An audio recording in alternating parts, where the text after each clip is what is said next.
We're getting ready to kick off the 2024 season. Week 1 Monday night in San Francisco. I see 3 keys to victory for the Jets. It's our first crossover Thursday of the year. I join Brian and Eric of Locked On 49ers to preview Jets 49ers today on Locked On Jets.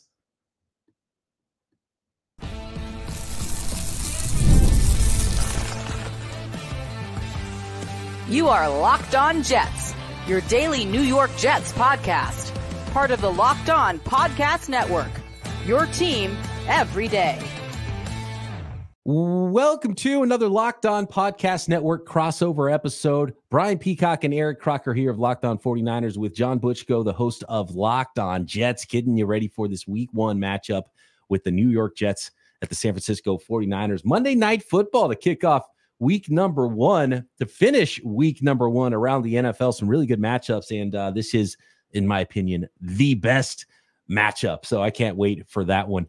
I do want to thank everybody for making Locked On 49ers and Locked On Jets your first listens every day here on the Locked On Podcast Network. Make sure all the everydayers out there and new listeners alike are subscribed on YouTube or wherever you listen to this podcast. Today's crossover episode of Locked On 49ers and Locked On Jets is brought to you by PrizePicks, the easiest and most exciting way to play daily fantasy sports. Go to prizepicks.com/LockedOnNFL and use code, all lowercase, Locked On NFL to win $50 instantly when you play $5.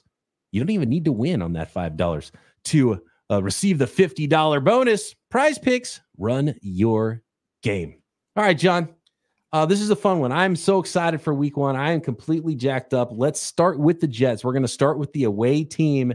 What is the biggest storyline offensively and defense? We'll start offense. What is the big storyline on offense with the New York Jets coming into a brand new 2024 season? Well, it's great to be with you guys, and I'm very excited for the start of the season. The last time these teams played out in San Francisco, it was 2016. It was a season where both teams were pretty bad. It was, I believe it was Bryce Petty's only win as a starting quarterback for the New York Jets. Fortunately, the Jets have a better quarterback starting this game, Aaron Rodgers. And I think clearly the biggest storyline for the Jets on offense is the return of Aaron Rodgers.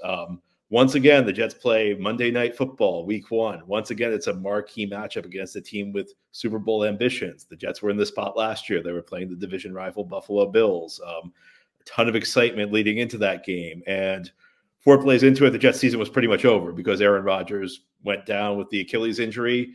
And the Jets actually won that game. It was a thriller. Jets actually got off to a decent start last year without Rodgers. They started 4-3, but even at the time, you could tell that what they were doing was not really sustainable. Their offense was really struggling with Zach Wilson at quarterback. So I think it might be the obvious choice, but the big storyline around the Jets is Aaron Rodgers returning to the lineup and hopefully playing his first full game for the Jets because he only made it through. Hopefully Aaron Rodgers playing his first full series with the Jets because he went down plays into last season. No, John, I think a lot of the attention is turned to Aaron Rodgers, how he's going to be recovering from his injury, obviously getting a little bit older. Garrett Wilson, a lot of people expecting a lot out of him. But what has that connection looked like so far between Aaron Rodgers and a new addition to the receiver group, Mike Williams?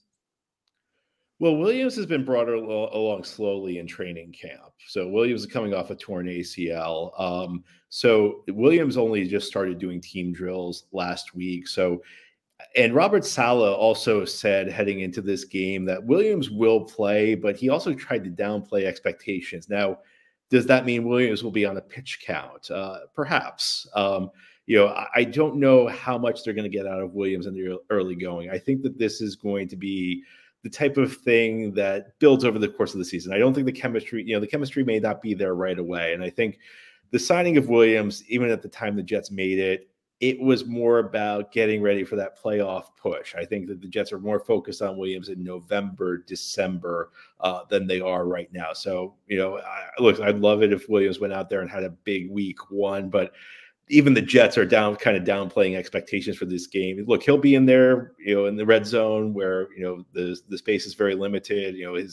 He's a big target. He's a guy who can win contested catches. He'll be in those situations. But I think it's still going to be a work in progress because, the Jets didn't play their starters in preseason at all, but even talking about training camp practices, Williams had very limited reps with Rodgers. So I think, they think they're still at kind of the beginning of developing their chemistry.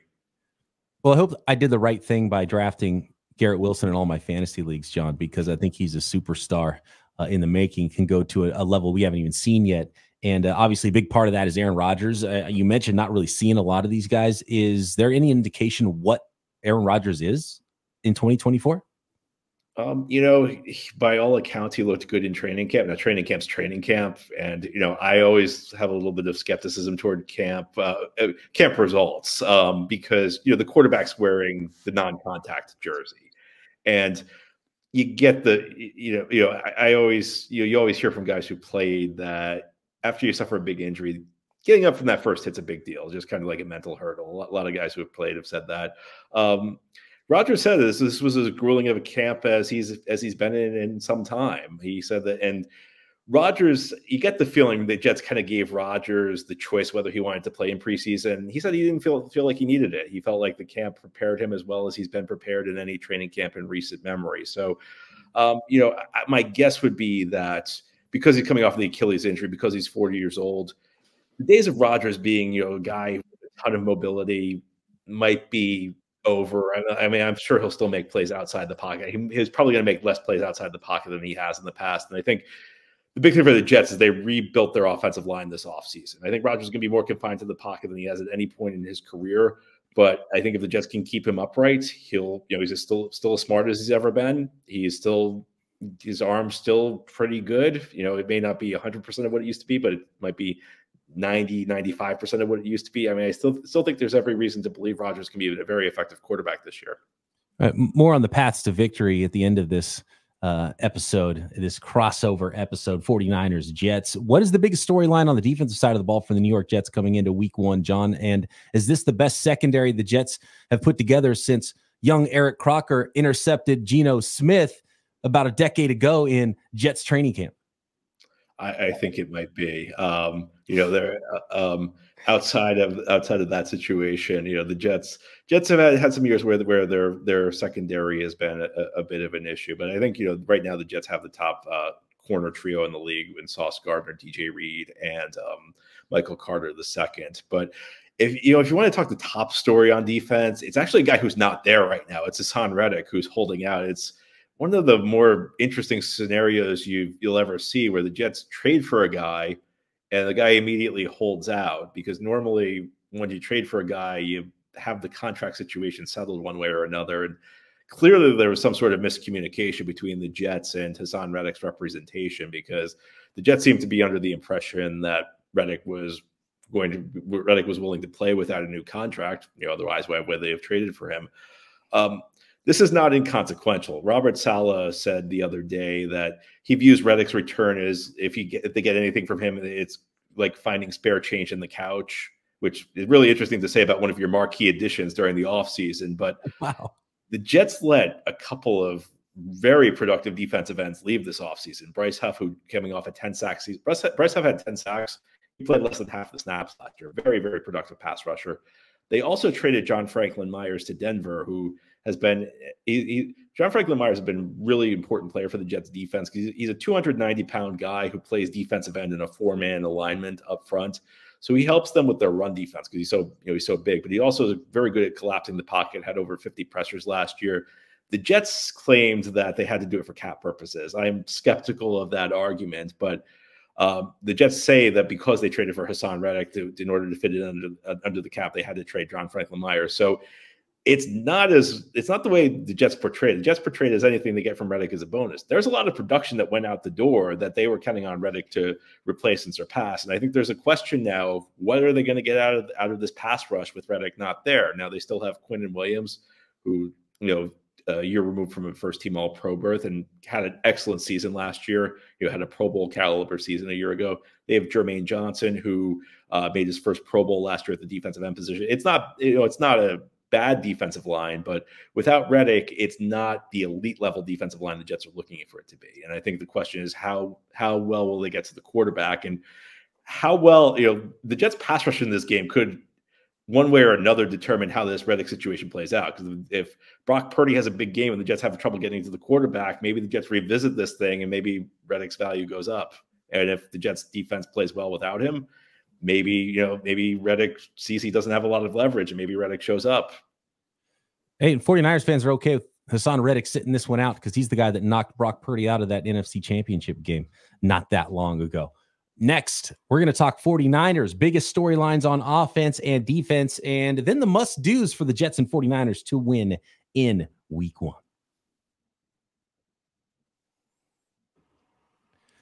Today's episode of Locked On 49ers and Locked On Jets is brought to you by PrizePicks. PrizePicks is America's #1 daily fantasy sports app with over 5 million active members. PrizePicks is the easiest and most exciting way to play daily fantasy sports. Unlike other apps on PrizePicks, it's just you against the numbers, and all you do couldn't be easier. You pick more or less on 2 to 6 player stat projections and watch those winnings roll in. For example, if you expect Brock Purdy, say, to dice up the New York Jets and you want to go more than those passing yards to Debo and Ayuk and Kittle and Christian McCaffrey and all the weapons at his disposal, then that's all you do. You pick more on those passing yards for Brock Purdy. You could go to Caleb Williams. One Caleb Williams passing yard, by the way, gets you a win on PrizePicks. A very special every football weekend, all September long. All you need is one Caleb Williams passing yard, and you get that win. So go to PrizePicks app today and use code LOCKEDONNFL and get $50 instantly when you play $5. That's code LOCKEDONNFL on the PrizePicks app to get $50 instantly when you play $5. You don't even have to win to get that $50 bonus. It's guaranteed. PrizePicks, run your game.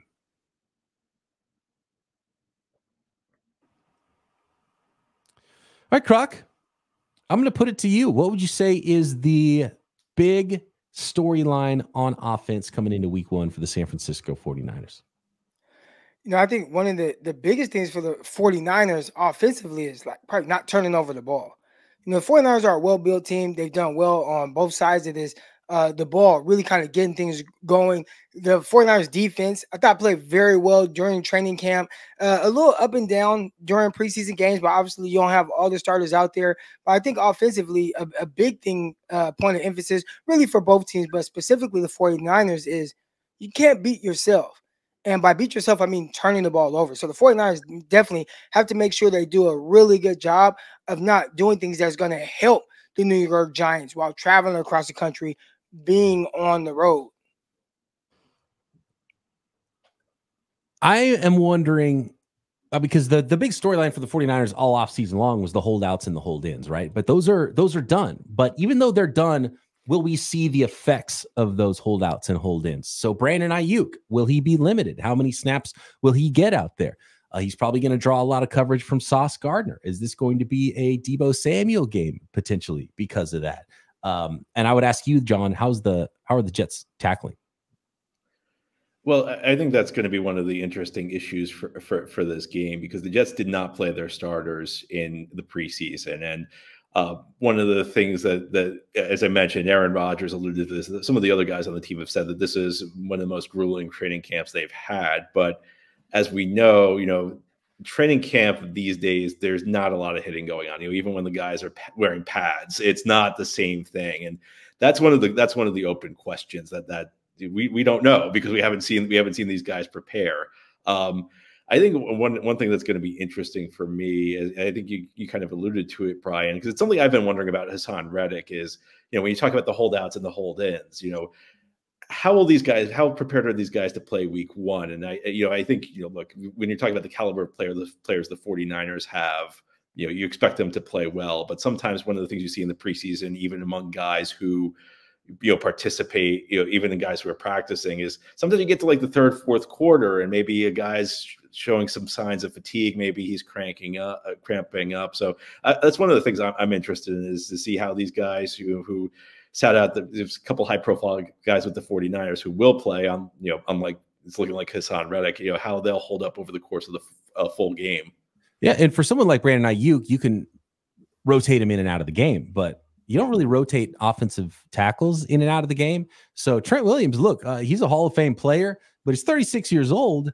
He hasn't hit anybody yet for months since the Super Bowl. And so I'm not worried about his first snap. He's going to be a good football player. I'm worried about those snaps in the fourth quarter. You know, is he going to be gassed at that point? Because I would be shocked, actually, if he's in midseason form by getting in 3 practices before the season starts. So that's definitely something to monitor for the 49ers on the offensive side of the ball.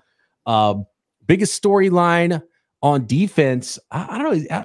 I'd say it's maybe Hufanga. Is Hufanga going to play for the 49ers? If not, you're going to have a pretty young pair of safeties. You got last year's rookie going into year 2 for Jair Brown. I think the 49ers like him. I think he's a smart player. He's not unlike Talanoa Hufanga with how he plays and his strengths and weaknesses. And then you've got on the other side, you're going to go with 4th-round rookie Malik Mustafa, who's been awesome in camp and everyone seems to love around the building. And he looked phenomenal in preseason games as well. You have special teams demon George Odom maybe is the guy that gets the start. So and you know, that middle of the field area, could Aaron Rodgers, is that somewhere where he could take advantage and maybe hit Garrett Wilson for some big plays potentially if you don't have someone like Hufanga, or if Hufanga's not in mid-season form? That would probably be where I would go to as the biggest. I mean, there's some depth issues too. Like, you know, it's a new season. There's a lot of feeling out. And like, what exactly is this team? The 49ers have 2 new starters on the defensive line. I like Malik Collins. Croc, you like Leonard Floyd, right? The depth. Love what we saw in limited snaps in the preseason of Leonard Floyd. Yeah. He's coming back. He's like, hey, he's going to be 100%. We know he's going to be playing in this game. He got banged up in the preseason game. Well, you know, you guys mentioned earlier that Hassan Reddick's the guy that injured Brock Purdy in the NFC Championship game 2 years ago. Leonard Floyd, as a member of the Buffalo Bills, was in on the hit where Aaron Rodgers got hurt last year. So that's one of the interesting storylines of this game.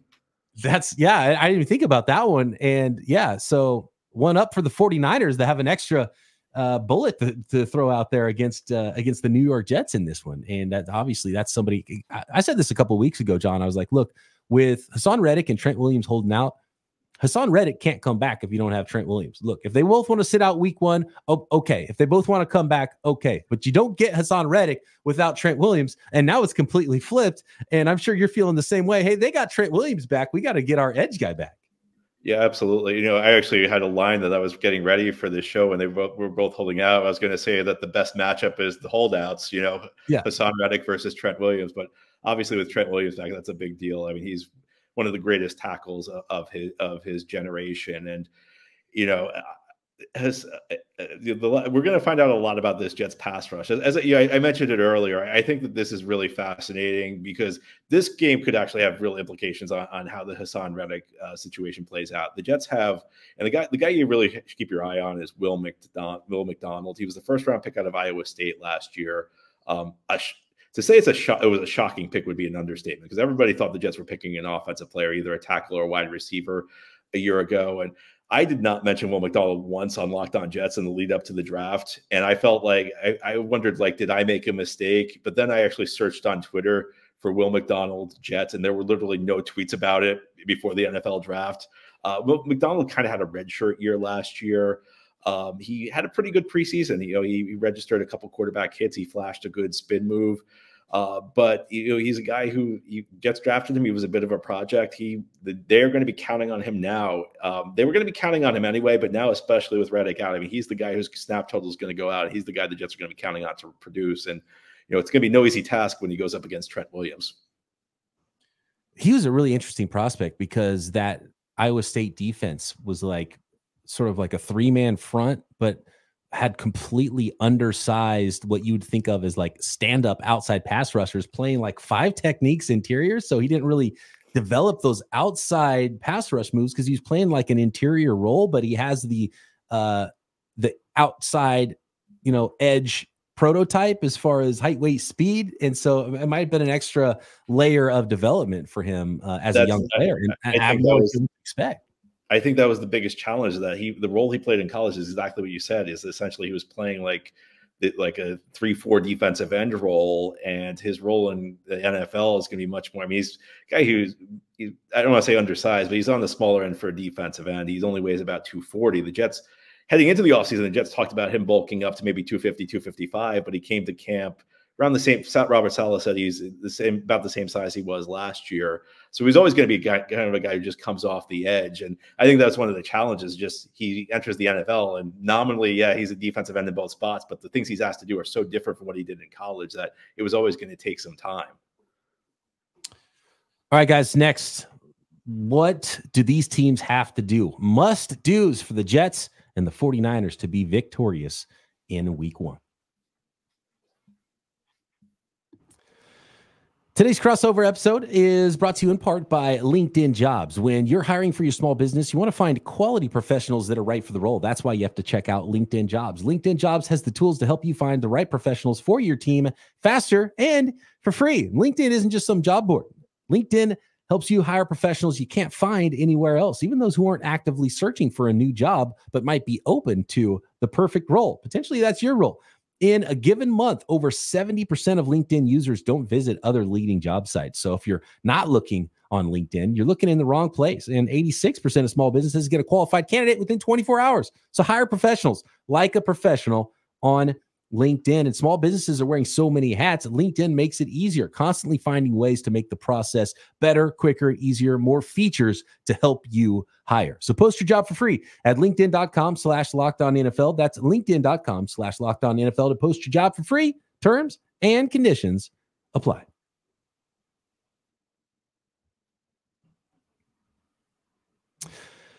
Locked On crossover episode, 49ers and Jets, brought to you by PrizePicks.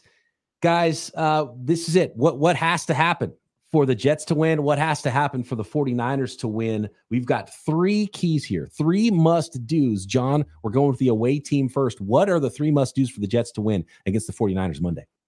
My number 1 is something we actually talked about a little earlier on the show. Jets need to tackle effectively. And, you could probably say that about every team in every game, but I think there are a couple of components here that make it especially important for the Jets. First of all, you look at the caliber of playmaker the 49ers have on offense. They have a bunch of guys who are tough to bring down.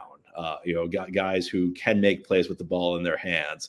And you have that element where the Jets have an excellent defense. This is going to be a top 5 defense if everybody stays healthy. But these guys did not get preseason reps, and you always wonder week 1. You see it across the league. It's not not just a Jets thing. You see it across the league that sometimes teams struggle because their guys haven't really practiced tackling yet. So that for me, that's number 1. Number 2, protect Aaron Rodgers. 49ers have a lot of good pieces on the defensive side of the ball, especially pass rushers, as we talked about. They have the guy that actually, put the hit on Aaron Rodgers that injured him last year. Jets have an offensive line that looks good on paper, but it's a new offensive line. Sometimes it takes some chemistry for the pieces to come together. Jets have 3 new starters up front this year. In fact, they have 4 new starters from week 1 last year. Joe Tippmann, in his second year, he was a second-round pick last year, was not a starter at the beginning of last year, took over the starting role during the season. Rodgers, as I mentioned, I think especially in the early part of the season, he's probably not going to be as mobile as he's been in the past. I think if the Jets protect him, they can exploit, especially some of the potential issues the 49ers may have at the safety position. Jets actually have a quarterback who can exploit issues for once, which is a refreshing change of pace for this team because Jets have struggled at the quarterback position quite a bit. And the third thing I'm going to say is, and part of this is because it's in my memory from week 1 last year, but win the special teams battle. These are 2 very talented teams, and I think sometimes we forget about the third phase of the game, the impact that can make. A year ago, as I mentioned, Jets were playing Monday Night Football week 1 against a top flight opponent, the Buffalo Bills. They won that game on a punt return touchdown in overtime by Xavier Gibson. So I think, especially when you have 2 teams that at least on paper look evenly matched, sometimes a big play on special teams or 2 can swing the game. It's a good point with the special teams because we still don't know how teams are going to employ, once things really matter in the regular season, the new kickoff rules. So could that mix things up in week 1? Do you have a good idea of what the Jets are going to do? Well, so one of the things that's interesting is Robert Saleh said that he likes the fact that they're playing Monday night because they're going to be able to watch the Sunday games and see how teams address it. Yeah. So I don't think the Jets know what they're doing. I think the Jets may figure this out Monday morning.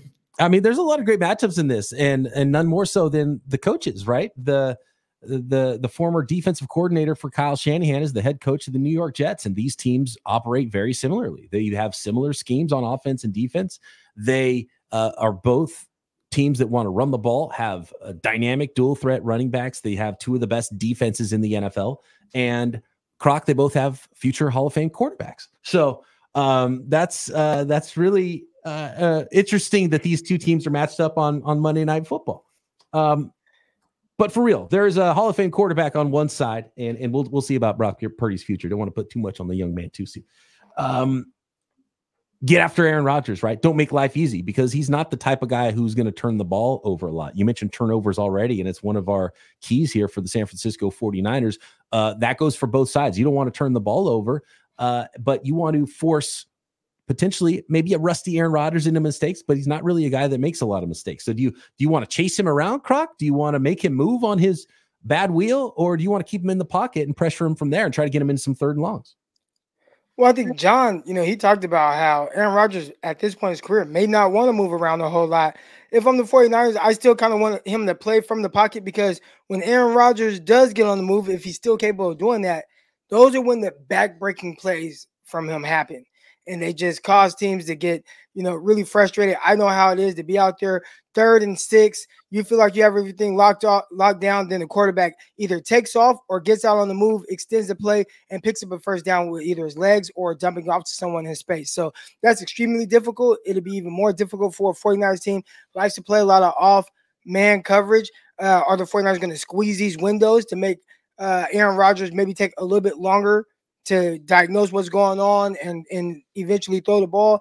Those are things I'll be looking for. But I think making him play from the pocket maybe gives the 49ers a little bit better of a chance, because all right, playing from the pocket, does he start to get a little finicky? Do you get a few hits on him? What does that end up looking like? It's always going to be tough against a guy like Aaron Rodgers, because he's seen everything. He's seen every look that you could throw at him. But I think for the 49ers, that's one of the main things that they have to do. And that leads into our other must-do, Croc, which was limit explosive plays, right? And the number one thing for limiting explosive plays is getting to the quarterback quickly.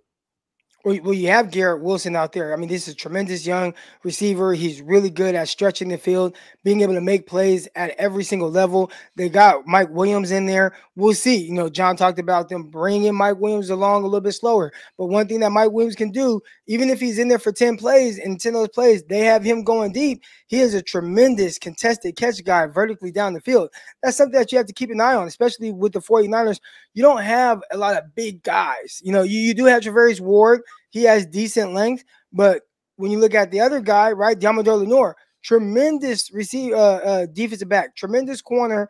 All right, but if he's on the outside, matched up with 6'3", 6'4", Mike Williams, I think the advantage might kind of go to Mike Williams in a jump ball situation. And Aaron Rodgers, we talked about maybe lack of being able to move or make a whole lot of plays on the move. One thing he doesn't lack is ball placement. I mean, and this guy, when he throws the ball, I feel like he puts it wherever he is trying to put it. And not all quarterbacks can say that. I think Aaron Rodgers is probably one of the best in the history of the NFL at doing just that. So he'll make it tough, especially if you have those big guys out there. You have to be able to limit the explosive plays. This is usually the part of the crossover episode where we do some predictions, and I don't know how things are going to go in week 1. I don't think it's going to ruin either the 49ers or the Jets seasons if they don't get a victory in week 1. But I want to go to a prediction a little further down the road, John. Is this potentially a Super Bowl preview with the New York Jets and the San Francisco 49ers in week 1? I've been burned so many times by the Jets in the past. So you learn as a Jets fan not to like let your guard down. But I think this Jets team could be really good this year. I think they already have the defense. Now you're bringing Rodgers back into the mix. And, last year, the Jets had a lot of Super Bowl talk, but heading into the season, I think there was some skepticism about it because they did not have the offensive line that, that you need to have a championship team. This year, they brought in Tyron Smith. They also traded for Morgan Moses from Baltimore. So I feel a lot more confident about the offensive line this year. And look, the 49ers have played in the NFC Championship game at least every single year. So I think the 49ers clearly are the team to beat in the NFC. I think this definitely could be a Super Bowl preview. Well, we know the 49ers are going to get there. We just need the Jets to handle their business and meet the 49ers in New Orleans. I believe the Super Bowl's in New Orleans this year, Super Bowl 59 in February. So maybe this is just a preview, and we'll be talking to you in about 6 months here, John, about another matchup between the 49ers and Jets. Wouldn't that be something? That would be. Well, I used to say this when like Adam Gase was here. I used to say it and it was a joke, and it's so different now that it actually could happen. Well, look, if you could just go from maybe the worst quarterback play in the league to Hall of Fame level quarterback play, it's a pretty big difference. Yeah, I think so. I think that's great analysis. It might help you get there. I do want to see Aaron Rodgers stay healthy because I think this is a really interesting New York Jets team. And I actually picked them last year before the season to be against the 49ers I didn't even pick the Niners to get there. I did pick the Jets to get there. I got burned by the Jets, and I'm not even a Jets fan. So I know how Jets fans feel now. So I'm not going to try to hype these two teams too much. But you got a taste of the heartbreak of being a Jets fan. Yeah, exactly. I can appreciate it now. All right. If the 49ers continue to look at Patrick Mahomes as the boogeyman, if there's anyone cocky enough to feel like they can go in there and just take down Patrick Mahomes and the Kansas City Chiefs, I feel like it's Aaron Rodgers. So, we talked about keeping him in the pocket and whatnot. Man, just keep this guy healthy. Hopefully he plays the entire season so he can do a little heavy lifting for the 49ers.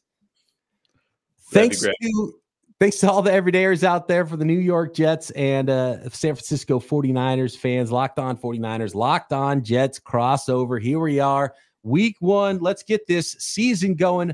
And make sure you are subscribed on YouTube or wherever you are listening to this podcast. And, of course, you'll hear more from John on Locked On Jets and Croc and I on Locked On 49ers. Talk to you next time right here on the Locked On Podcast Network.